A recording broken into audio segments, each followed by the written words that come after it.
Magandang araw mga boss. Ngayong araw ay may gawa agad tayo pagkagising na natin. Kaya yan, papakita ko sa inyo, yan, bulbo. Yung harap niya, lalagyan na ang rubber rice kasi fiber lang yan. Pag napunasan yan o nagtagal, nagkakarak-karak, kaya lalagyan natin ng rubber rice sa ibabaw para maging parang screen protector. Hindi, iba yan, hindi yan yung tint.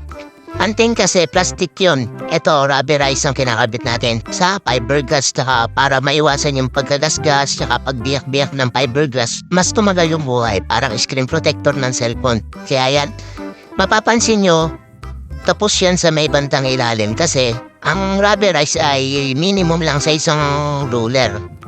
Etong bulbo niya, oversize siya, mas malapad, kaya may bakante sa ilalim. Kaya ang gagawin na lang natin, duduktungan na lang natin. Hindi na masyadong halata yan dahil itim naman yung kinabit natin. Kaya yan, pagkatapos niyan, papakita ko na sa inyo yung pagkatapos ng finished product.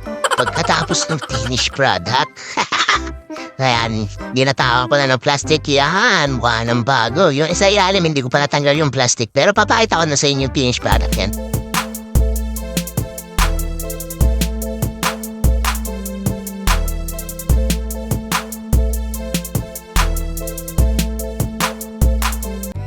Okay na yun mga boss, marami pa tayong gagawin.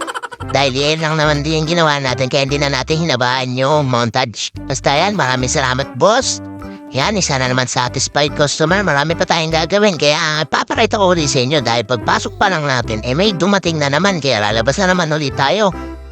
Yan, ang gagawin na pala natin dyan, tint na itabas po na yung iba. Tapos ayan, sinusukatan na ni Papa yung harap kasi lalagyan ng lettering na pangalan. Tint ang gamit, pabaliktad kasi pang ang lettering ng pag sa loob gagawin. Kaya yan, tinabas yan habang nagtatabas din ako ng harap.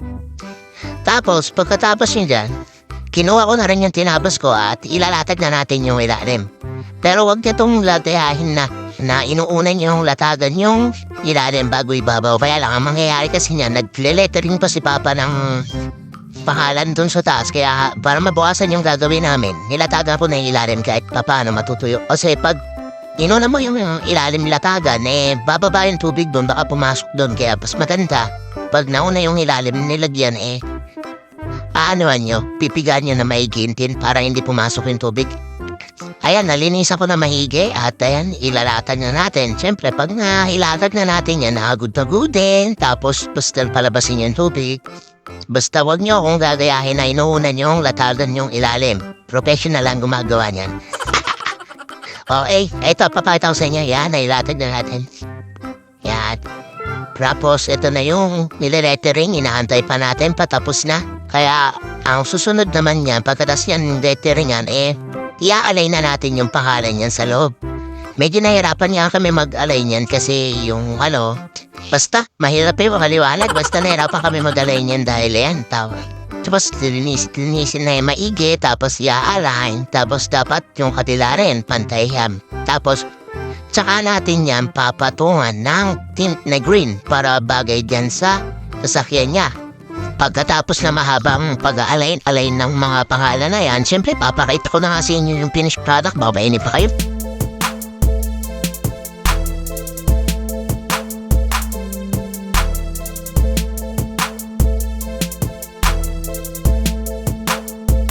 At yun, pagkatapos ng harap niya, papagawa niya naman yung ilaw niya kasi pag sa personal, yellow na yan, mukha ng luma. Ang gagawin natin, mukhang bago. Lalagyan natin ng smoke lang. Bawal kasi yung may maraming kulay o kumbaga yung madilim. Sa headlight, dapat smoke lang. Kaya ayan ang murang pagpapa-smoke ng headlight. Dahil pag namili ka ng bagong headlight, napakamahal. Ayan, mura lang namin siningil dahil may pinagawa na rin naman siya sa amin sa taas na harap niya. Kaya mura na lang. Tapos pagkakat natin yan sa gilid, papakita ko sa inyo kung gano'ng pinagkaiba yung kulay niyan sa dating itsura. Ayan na yung bagong itsura ng headlight niya, hindi naman nilaw-nilaw. Parang na siya, parang brand new na. Ipapakita ko sa inyo yung isa. Ito yung kinabit natin, tapos sa inyo luma, di ba? Napakalayo ng itsura. Kaya syempre, lalatagan na natin yung kabila yan. Pero hindi na pag-aantayin, mumontage natin yan.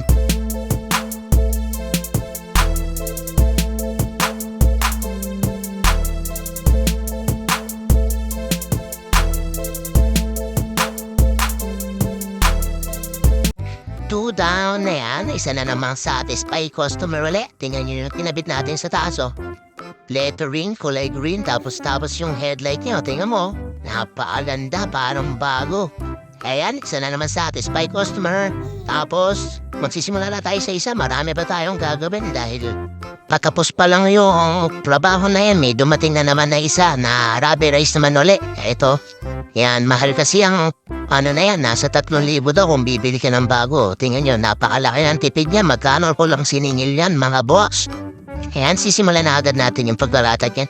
Napakahirap niyan ni Ana dahil napakaraming kurba tapos oversize hindi pasok sa minimum ng rubberized natin kaya diniskartehan na lang natin yan, nilinis-linisan natin. Tapos, syempre, lalatagan na rin natin agad yan. Ipapakita ko na sa inyo yung finished product kasi natagalan ako dyan. Ilang oras ko rin ginawa yan. Ayan, na-finish na natin at panindala na natin ng plastic. Kanya na yung kaangas. Napakalaki ng tipid ni boss dyan. Tapos, ipapakita ko na sa inyo yung montage niya.